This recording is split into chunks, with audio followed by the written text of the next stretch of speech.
We're going to talk about the post-traumatic stress disorders, and they're usually abbreviated even as PTSD.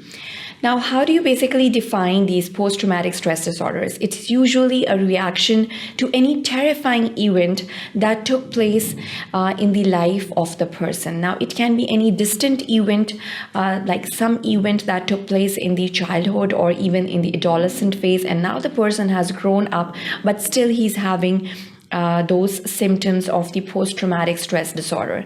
So the person has usually gone through that, experienced that event, or he or she may also have witnessed that terrifying event. Even then, he can go through this post-traumatic stress disorder. Now, what basically happens over here is that the person is going to have flashbacks towards that event. He's going to have that smaller details of that event, and that is going to trigger this post-traumatic stress disorder in that person. The memories of that terrifying event that he had in his past is going to trigger this stress disorder, which is known as PTSD, or which is known as the post-traumatic stress disorders. Again, the normal adrenergic reactions, the raised cardiac rate, heart rate is going to be increased in such individuals.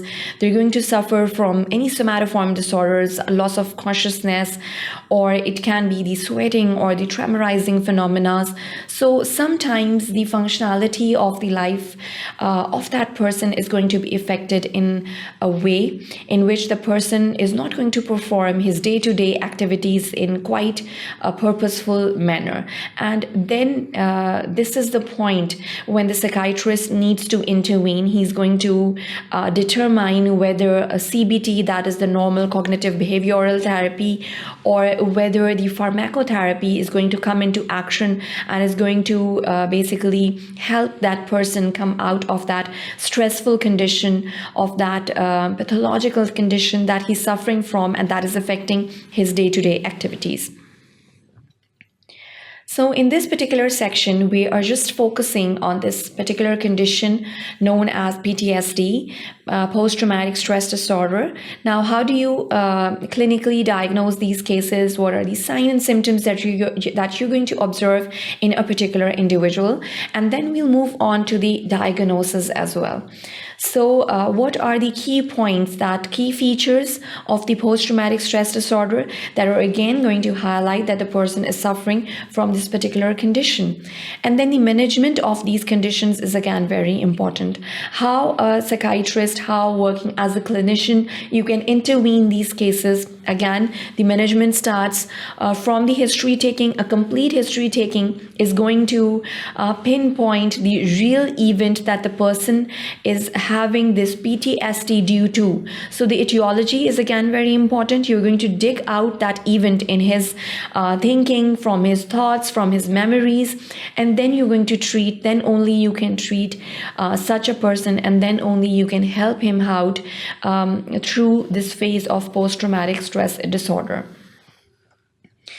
So basically, there is the railway spine in accidents, and this is basically happening. There is a stressful reaction back in his thoughts, back in his memories, and he's having flashback to that event, to that happening that took place in his life.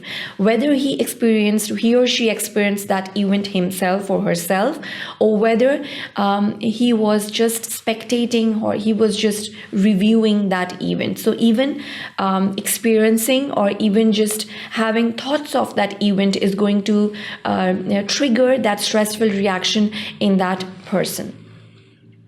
Some of the symptoms, they include, it can be due to the excessive speed of trains, arises as delayed or the protracted responses to any stressful event likely to cause the pervasive distress.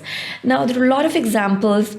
A lot of people from the mass disasters, for example, the bomb blast after the bomb blast, after the earthquakes, and there were mass disasters, the survivors usually suffer from this post-traumatic stress disorder. disorder, because they have flashbacks to that event, what was happening over there.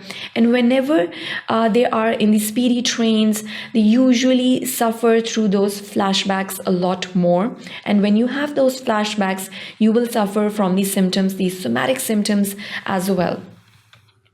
The predisposing factors, they usually include the personality traits. So the people who are usually quite sensitive to they are usually emotional, they are sensitive, and they usually react more than the normal people surrounding them. The previous history of the psychiatric illnesses is again very important over here, and we're also going to dig out through the history, through the past history, drug history, the medical and the surgical history, as well as the relationship history that he has, the family history. If a person has already suffered from any kind of psychiatric ailments, then he or she is more prone to have this PTSD, known as the post-traumatic stress disorder.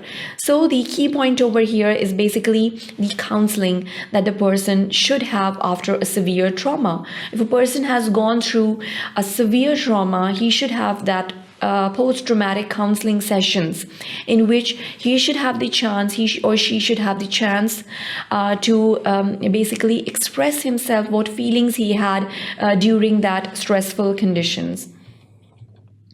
Now, the key features over here are the repeated reliving of the trauma. So he's going to relive that trauma again and again. He's going to have flashbacks to that events. The dreams or nightmares, the patient would usually give you history that he's having constant dreams or nightmares towards that trauma. There's numbness and emotional blunting is seen in such individuals. Detachment from the other people or the social interactions are usually quite affected in such individuals suffering from such PTSD phenomena, and the person is also going to have unresponsiveness to the surroundings as well. Anhedonia, it's basically the feeling of pleasure in the normal pleasurable activities that he had in the past.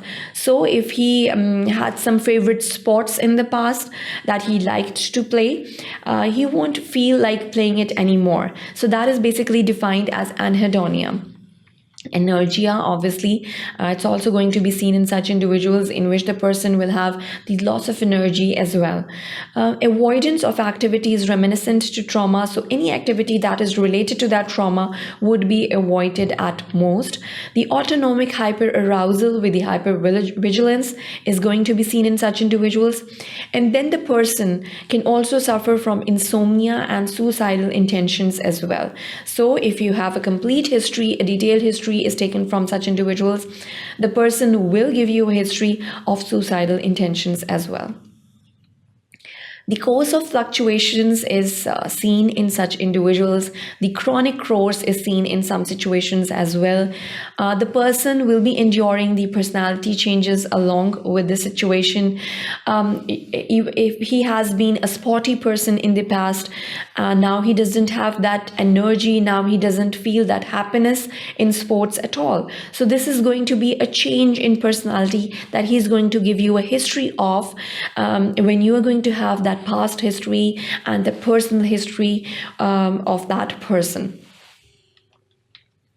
Factors to predict the development of the PTSD are the scale of trauma, again, is very important over here, and then the patient's previous experiences of trauma, if he had and how he reacted to those stressful conditions.